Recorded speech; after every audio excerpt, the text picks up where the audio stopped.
నమస్కారం అండి. నా పేరు డాక్టర్ సుచిత్ర బాలకృష్ణ. మీ అందరికీ తెలుసు కదా, నేను ప్రజ్వల్ వాణి వెల్ఫేర్ సొసైటీ ఫౌండర్ని. మన ఈ ప్రజ్వల్ వాణి వెల్ఫేర్ సొసైటీ, ప్రజ్వల్ వాణి ట్రస్ట్, మన ప్రజ్వల్ వాణి ఎన్జిఓ ఇక్కడ చేసేది ఒకటే పని అండి. మన ఎవరైతే దివ్యాంగ పిల్లలు ఉన్నారో వాళ్ళకి మార్గదర్శనం అంటే చూపించడం, వాళ్ళ కెపబిలిటీ, వాళ్ళ ఐక్యూ బట్టి వే అనేది మేము చూపిస్తాం.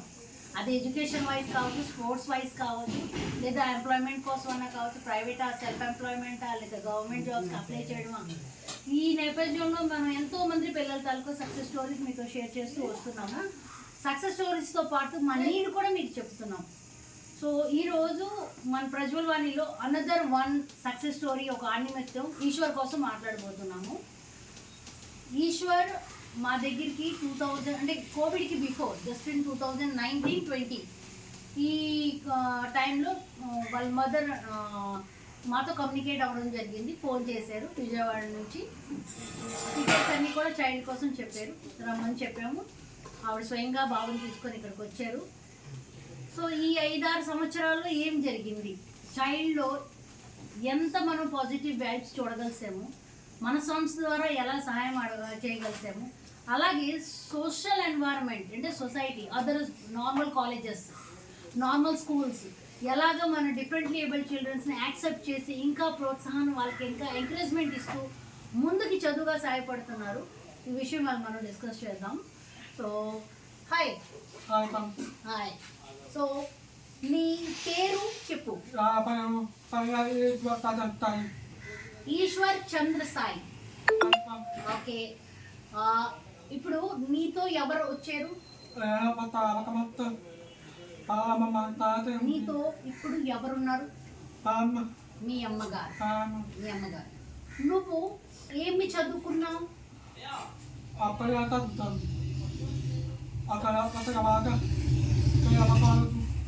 ఇప్పుడు విజయవాడలో ఎంతవరకు చదువుకున్నావు? ఎంబీఏ చేశాను.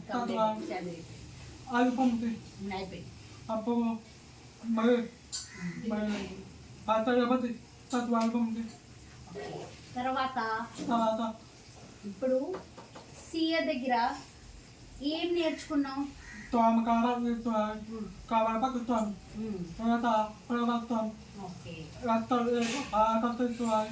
సో ప్రాజెక్ట్ మనము సిఏ దగ్గర నేర్చుకున్నాం. ఓకే.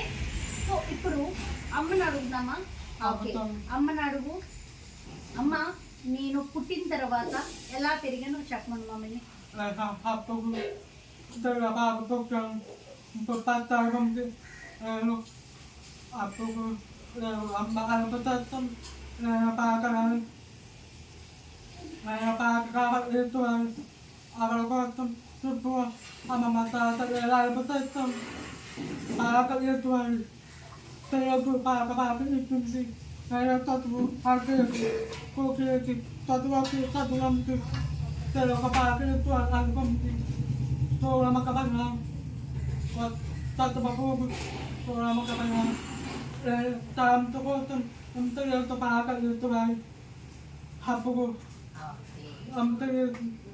ఇప్పుడు చెప్పమన్నావు కదా నేను ఎలా బ్రాటప్ అయినా, అమ్మ మా తాతయ్య ఎలాగ నాకు సాయం పడ్డారు అన్నీ చెప్పమని చెప్పు. ఇప్పుడు నందా గారు కదా. నమస్తే అండి, నా పేరు నందన. మా బాబు ఈశ్వర్ చంద్ర సాయి. తను ఫస్ట్ ఇయర్ ఉన్నప్పుడు మాటలు కొంచెం చిన్నగా వచ్చేవి, కానీ తర్వాత తగ్గిపోయింది. తర్వాత నాకు 3 years వచ్చినప్పటికి ఫస్ట్ ఇయర్ చూపించాను, ఏం లేదని చెప్పారు. థర్డ్ ఇయర్కి వచ్చేటప్పుడు మాత్రం వినిపించట్లేదని చెప్పారు. సరే అని చెప్పి నేను నెమ్మదిగా ఇంట్లో చెప్పేదాన్ని. 5 years వచ్చినప్పుడు నార్మల్ స్కూల్లోనే వేశాను. వేసి తను ఎల్కేజీ అలా, అప్పుడు విశాఖపట్నంలోనే ఉండేదాన్ని. ఎల్కేజీ యూకేజీ అలా చదివించుకొని దానికి మధ్యలో నేను స్పీచ్ థెరపీని తీసుకెళ్ళాను, తెలుగు వాటికి అన్నింటికి. 5 years నుంచి స్పీచ్ థెరపీ ఇప్పించాను.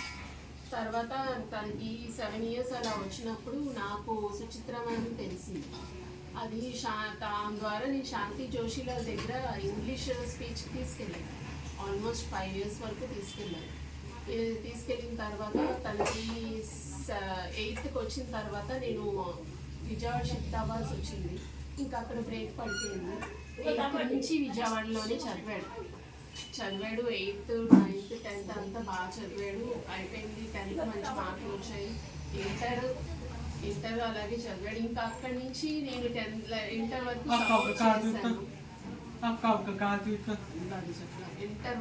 సపోర్ట్ చేశాను. ఇంటర్ నుంచి అంతా ఇంకా నేను అప్పటి నుంచి తను ఓన్గా చదువుకోవడం తనంతా తనే చేసుకునేవాడు. ఇప్పుడు MBA కూడా అయిపోయింది. విజయవాడలో కూడా KVN కాలేజ్లో చదివాడు 7 years. అక్కడ సార్స్ బాగా సపోర్ట్ చేశారు. మధ్యలో నేను సుచిత్ర మేడం కాల్ చేస్తున్నాను, నెక్స్ట్ స్టెప్ తీసుకోవచ్చా, ఇంటర్లో ఏం తీసుకోవాలని మేడంని అడిగాను. అప్పుడు తను ఇంట్రెస్ట్గా టాక్సేషన్ అనుకుంటున్నాడని అకౌంట్స్లో, సరే మేడం తీసుకోమని చెప్పారు. తర్వాత బీకామ్ వచ్చేటప్పుడు కూడా అదే అడిగాను మేడంని, చదివించవచ్చా అంటే పర్వాలేదు చేయించండి అన్నా.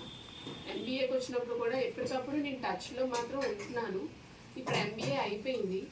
నేను తనకి జాబ్ కోసం మేడం దగ్గరికి ఇప్పుడు వచ్చాను అనమాట. తనకి గవర్నమెంట్ ద్వారా ఏమైనా జాబ్లు వస్తే సజెషన్ అడగడానికి వచ్చాను మేడం. అసలు ఏంటి ఎలా గైడెన్స్ ఇస్తే తన జాబ్ వస్తుంది, తనైతే తన పనులు చేసుకోగలరు, ఏదైనా చేయగలరు. కంప్యూటర్ కోర్సెస్ కానీ అన్నీ నేర్పించాల్సి అన్నీ నేర్పించాను.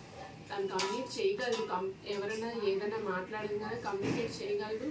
ఏమైనా పని ఇచ్చినా కూడా ప్రాజెక్ట్స్ కూడా చేశాడు. బీకామ్లో CA చార్టెడ్ అకౌంట్ దగ్గర 6 months ఇంటర్న్షిప్ చేశాడు. MBAలో కూడా తను 6 months ప్రాజెక్ట్ వెళ్ళాడు. మళ్ళీ వాళ్ళు టూర్ తీసుకెళ్ళారు MBAలో. అక్కడికి 15 days ఇండస్ట్రియల్ టూర్ అంతా చేసుకొని వచ్చాడు.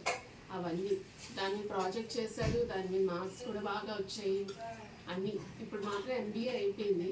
జాబ్ కోసం సర్చ్లో ఉన్నాడు.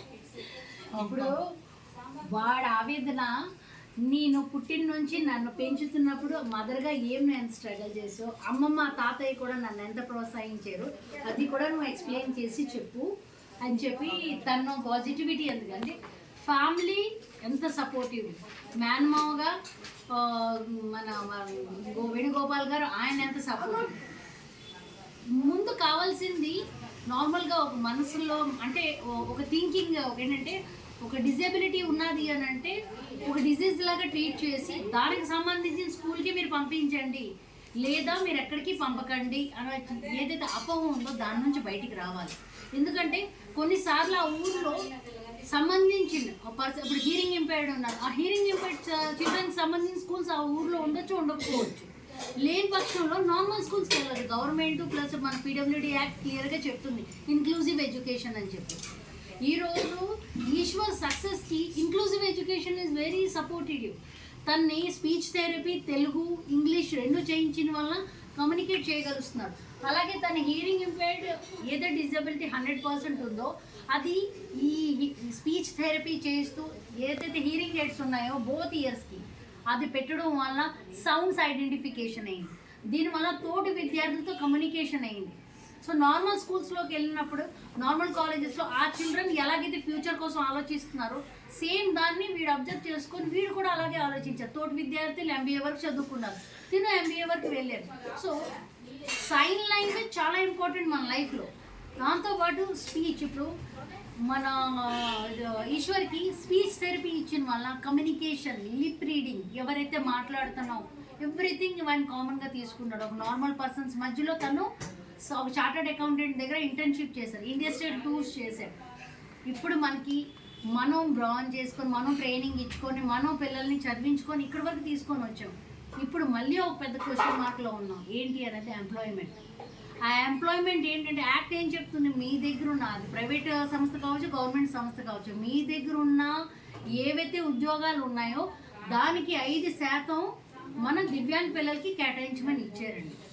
ఆ 5% ఆ రిజర్వేషన్ అనేది చిత్తశుద్ధితో మన ఆర్గనైజేషన్స్ మనం ముందుకు రావటం లేదు. మీరు ముందుకు వచ్చి ఒక ఎంప్లాయ్మెంట్ కానీ ఇవ్వగలిస్తే ఈశ్వర్ మీ కంపెనీని గ్రోత్ చేయడానికి ఇంకా పాజిటివ్ తన సపోర్ట్ అనేది ఇవ్వగలరు. అలాగే ఈశ్వర్ ఉద్యోగం చేస్తున్నాడంటే ఈశ్వర్ లాంటి ఇంకెంతమంది చిల్డ్రన్స్ దాన్ని మోటివేషన్గా తీసుకోగలరు.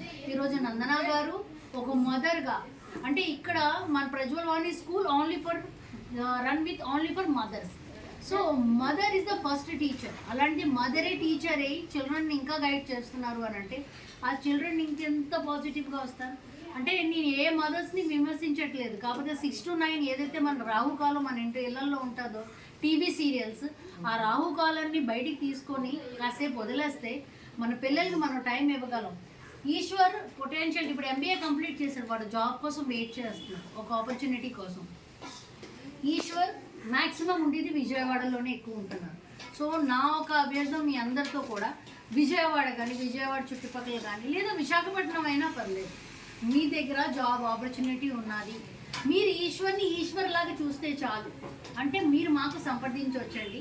మా కాంటాక్ట్ నంబర్ 9347973327 9347973327 అండి. ప్రజ్వల్ వాణి వెల్ఫేర్ సొసైటీ. ఈ నంబర్కి మీరు కమ్యూనికేట్ చేస్తే మీ దగ్గర వేకెన్సీస్ ఏమైనా ఉన్నాయంటే మాకు పంపించండి. మా దగ్గర మీ జాబ్ వేకెన్సీస్ సంబంధించిన ఏమైనా చైల్డ్ ఆ తాలూకా క్వాలిఫికేషన్ ఈక్వాలిటీ ఉన్నది అని అంటే మేము మీకు రిజ్యూమ్ ఫార్వర్డ్ చేస్తాం. మీరు ఇంటర్వ్యూ తీసుకోండి. ఇంటర్వ్యూకి కంపల్సరీ ఈశ్వర్ ప్రజెంట్ అవుతారు. ఇంటర్వ్యూ తీసుకొని మీరు సాటిస్ఫై అయితే గివ్ ద వన్ ఆపర్చునిటీస్. ఒక ఎంప్లాయ్మెంట్ ఒక కంపెనీని ఇంకా పాజిటివ్ యాంగిల్గా తీసుకుంటారు. మా దగ్గర చదువుకున్న పిల్లలందరినీ కూడా నేను చెప్పేది ఒకటే, పిల్లల తల్లిదండ్రులు మా మాట విని పిల్లల్ని స్కూల్స్కి పంపిస్తున్నారు, కాలేజీకి పంపిస్తున్నారు.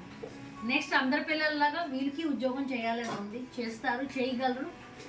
వీళ్ళు కూడా learning and earning complete fulfil చేయాలి అని చెప్పి కోరుతున్నామండి. అలాగే అనదర్ వన్ థింగ్, ఇప్పుడు హీరింగ్ ఎయిడ్ కోసం నేను ప్రత్యేకించి చెప్పాము. సో హీరింగ్ ఇంపైర్డ్ చిల్డ్రన్స్ ఎవరైతే ఉంటారో వాళ్ళకి ఎప్పటికప్పుడు అట్లీస్ట్ ఎవ్రీ 6 monthsకి ఒకసారి ఆడియోగ్రామ్ టెస్ట్ చేయించాలండి. అంటే ఒక్కొక్కసారి వినికిడి శక్తి పెరగవచ్చు, తరగవచ్చు. సో ఆడియోగ్రామ్ టెస్ట్ చేయించుకొని ఏవైతే హీరింగ్ ఎయిడ్స్ పెడుతున్నారో అవి ఎక్స్పర్ట్స్ అయినా ఆడియాలజిస్ట్ తర్వాత ENT డాక్టర్తో సజెషన్ తీసుకొని మాత్రమే ఆ హీరింగ్ ఎయిడ్స్ యూజ్ చేయండి.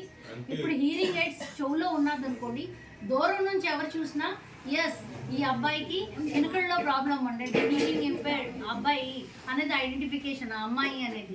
ఆల్మోస్ట్ అందరూ ఇవాళ రేపు ఇయర్ ఫోన్స్ పెట్టుకొని ఇయర్ బడ్స్ పెట్టుకొని వెళ్తున్నారు. సో ఎవరు ఏంటి అనేది అందరూ క్యాజువల్గా చూస్తున్నారు. మన దగ్గర హీరింగ్ ఎయిడ్స్ ఏవైతే ఉంటాయో వాటికి clear knob and back side వాళ్ళ తలక మిషన్ అనేది ఉంటుంది. సో హీరింగ్ ఎయిడ్స్ పెడితే హీరింగ్ ఇంపైర్డ్ చిల్డ్రన్స్లో కూడా చాలా పాజిటివ్ వస్తుందండి. స్పీచ్ తెలుస్తుంది, సౌండ్స్ వాల్యూ తెలుస్తుంది. సో ఈరోజు ఈశ్వర్ పాజిటివ్ రావడం కారణం ఇక్కడ ఎడ్యుకేషన్తో పాటు హెల్త్, ఈవెన్ తన తాలూకా టోటల్ ఏదైతే మెడికల్ హిస్టరీ నేను డిస్కస్ చేశాను మేడం గారితో, ఎవరి మెడికల్ హిస్టరీ ఇప్పటికప్పుడు ఆడియోగ్రామ్. ఈరోజు సదరన్లో తను తయారవుతున్నప్పుడు సదరన్లో 100% డిజబిలిటీ అనేది మెన్షన్ అయ్యి ఉంది. అది 100% డిజబిలిటీ. కానీ హీరింగ్ ఎయిడ్ పెట్టిన వల్ల ఆ డిజబిలిటీ పర్సంటేజ్ అనేది కొంచెం లెస్ అవుతుంది. సో ఆ లెస్ అవుతున్నది వాళ్ళకి పాజిటివ్ అనేది. సో మీ అందరి తరఫు నుంచి మా అందరి తరఫు నుంచి శుభాకాంక్షలు. ఈశ్వర్కి he is the first boy completed MBA hearing impaired ఉండి తన MBA పూర్తి చేశారు, అది కూడా నార్మల్ కాలేజ్లో. అలాగే మనందరూ కూడా తనే అభినందిద్దాము.